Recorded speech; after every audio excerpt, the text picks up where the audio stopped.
اعوذ باللہ من الشیطان الرجیم بسم اللہ الرحمن الرحیم اللہم صلی علی محمد و آل محمد و عجل فرجہم۔ جہان علم سٹی آف نالج اکیڈمی سے آپ کی بیبی جان آپ سے مخاطب ہیں۔ السلام علیکم ورحمۃ اللہ وبرکاتہ۔ ہم آپ کو نویں امام محمد تقی علیہ السلام کی احادیث کے بارے میں بتا رہے تھے، جو آپ نے ہم لوگوں کے کردار و عمل کو درست کرنے کے لیے بیان فرمائی ہیں۔ امام کی 7ویں نمبر کی حدیث ہے، اور امام فرماتے ہیں بھائیوں سے ملاقات عقل کا فروغ اور زیادتی ہے، اگرچہ کم اور قلیل ہی کیوں نہ ہو، یعنی کم کم ملیں، بہت کم ملیں۔ اور جیسے آج کل تو ہم یہ کہیں گے کہ باہر زیادہ ملنے کا زیادہ بہتر ہے، جیسے کسی پارک میں مل رہے ہیں، کسی ایسی جگہ پہ ملیں کہ جہاں پہ بہت زیادہ کراؤڈ نہ ہو۔ تو امام نے جو یہ بتایا ہے تو یہ محبت کے بارے میں ہے کہ اپنے ایک تو خاص بھائی ہوتے ہیں، جیسے کہ سگے بہن بھائیوں سے ملاقات، پھر دوسری چیز یہ ہے کہ جو ہے اپنے دوست احباب جو ہوتے ہیں ان سے ملاقات ہوتی ہے۔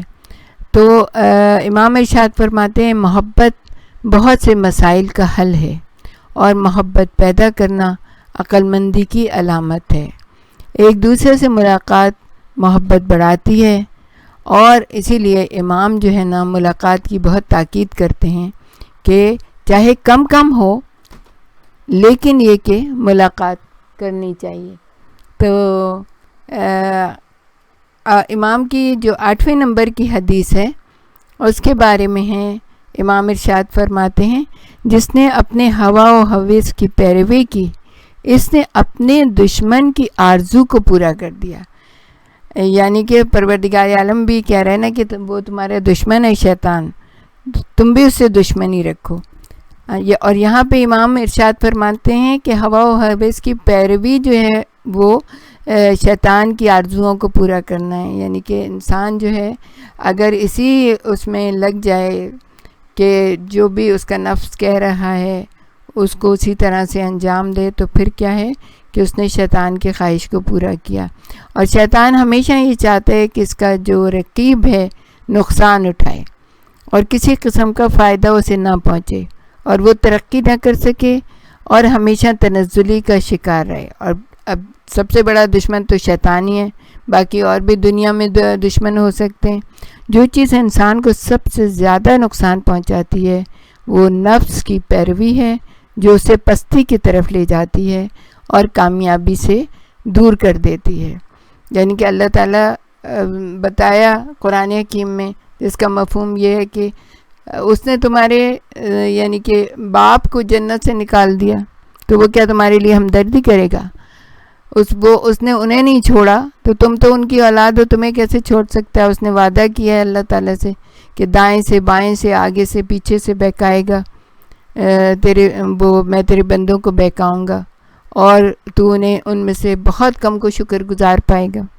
لیکن شکر کا یہاں پہ بھی کہا کہ ناشکرا پن جو ہے نا وہ اللہ سے دور کر دیتا ہے انسان کو، اس کی نعمتوں سے دور کر دیتا ہے، اور انسان جو ہے نا ہوا و ہوس کی پیروی میں، نفس کی پیروی میں لگ جاتا ہے۔ تو کوشش یہ کرنی چاہیے ہمیشہ کہ شیطان کو اپنے سے دور رکھیں۔ جو انسانوں کی شکل میں شیطان ہے ان سے بھی بہت زیادہ دور رہیں۔ پھر حدیث نمبر 9 ہے، جس میں امام نے ارشاد فرمایا جو شہوت کے گھوڑے پر سوار ہے وہ لغزش سے محفوظ نہیں ہے۔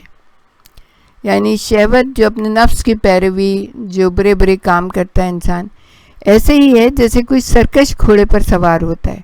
جس طرح سرکش گھوڑا اپنے سوار کو زمین پر پٹخ دیتا ہے یا کم از کم اسے صحیح راستے سے ہٹا دیتا ہے، اسی طرح شہوت بھی انسان کو ہلاک کر دیتی ہے، یا کم از کم اس کے مقصد سے اسے بہت دور کر دیتی ہے۔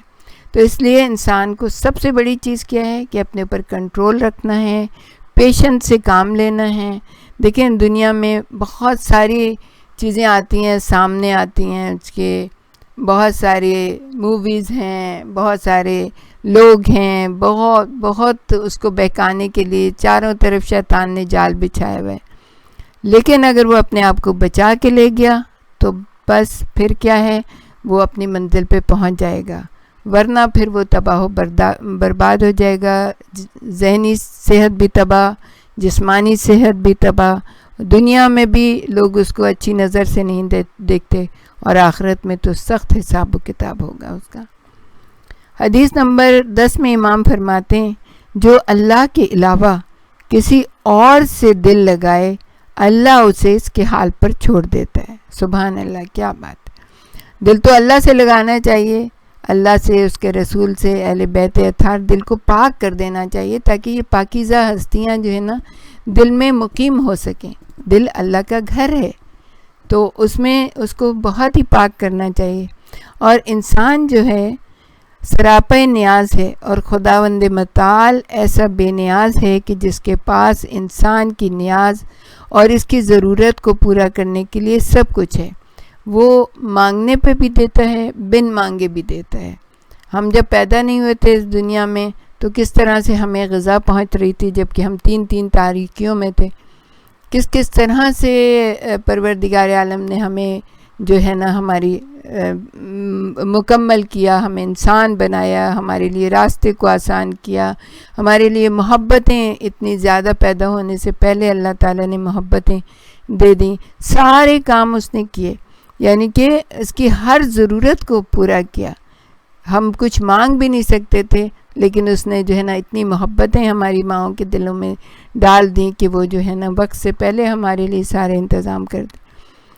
اگر ایک لمحے کے لیے بھی اس کی نظر کرم منقطع ہو جائے تو یہ دنیا انسان کے لیے جہنم بن سکتی ہے. اللہ کسی بندے کو اس کے حال پر نہیں چھوڑتا مگر وہ جو خدا کے علاوہ کسی اور سے امید رکھے. یعنی کسی اور کا بندہ بن جائے، کسی اور سے امید رکھے، اور جو ہے نا اللہ کو چھوڑ دے، اللہ سے بے نیازی اختیار کرے. جو اس کے احکامات ہیں، خاص طور پہ نماز کے بارے میں لوگ بہت ہی زیادہ لاؤبالی ہوتے ہیں. وقت آ گیا اور آپ ادھر ادھر کام کریں، کوئی مووی دیکھ رہے ہیں، کوئی ٹی وی پہ بیٹھے ہوئے ہیں، یا کوئی کمپیوٹر پہ بیٹھے ہوئے ہیں، باتیں کر رہے ہیں، اور وقت آ گیا اور جو ہے نا دوسرے کاموں میں مصروف ہیں. تو اس کا مطلب ہے کہ ہمارے دل میں اللہ کے حکم کی کوئی قدر و منزلت ہی نہیں ہے. تو جب ہمارے دل میں اللہ کی قدر و منزلت نہیں ہے، ایک وقت تک چھوڑے رہتا ہے، لیکن پھر آخر کا کبھی تو ایسا ہوتا ہے کہ انسان پکڑائی میں آ جاتا ہے. تو اس وقت سے انسان کو پناہ مانگنی چاہیے کہ اللہ اس سے ناراض ہو جائے، یا اس سے جو ہے نا اپنی محبتوں کو سے اسے دور کر دے، اپنی اطاعت کی توفیق سے اس کو محروم کر دے. تو امام نے اس کے بارے میں بتایا کہ جو خدا کے علاوہ کسی اور سے دل لگائے تو اللہ کیا کرتا ہے، آخر اس کو اسی کے حال پہ چھوڑ دیتا ہے کہ بس ٹھیک ہے جاؤ. پھر حدیث نمبر 11 ہے کہ امام نے ارشاد فرمایا، سخت محنت کرو تاکہ مقصد کو حاصل کر لو، ورنہ رنج و غم کے ساتھ محروم رہو گے. کوئی بھی اپنا مقصد زندگی بنائے کہ بھئی مجھے یہ حاصل کرنا چاہیے. کوئی شخص چاہتا ہے کہ میں ماسٹرز کروں یا میں پی ایچ ڈی کروں، تو آپ دیکھیں دن رات ایک کرتے ہیں بچے، کتنی سخت محنت کرتے ہیں کہ میں ٹاپ آ جاؤں، میں اس منزل پہ پہنچ جاؤں. تو اللہ کسی محنت کو ضائع نہیں کرتا. سخت محنت انسان کو اس کے مقصد تک پہنچا دیتی ہے. اور اس لیے جب ہدف مشکل ہو اور مقصد عظیم ہو تو سخت کوشش اور محنت ضروری ہوتی ہے، جس کے بغیر انسان کو کامیابی حاصل نہیں ہوتی. یہ دنیا میں بھی ہے اور آخرت کے لیے بھی یہ سب کچھ کرنا ہے. بلکہ ہمارا دین تو اتنا آسان ہے کہ اگر ہمیں اس کی صحیح سمجھ میں آ جائے تو ہمارے لیے کوئی چیز مشکل نہیں رہتی.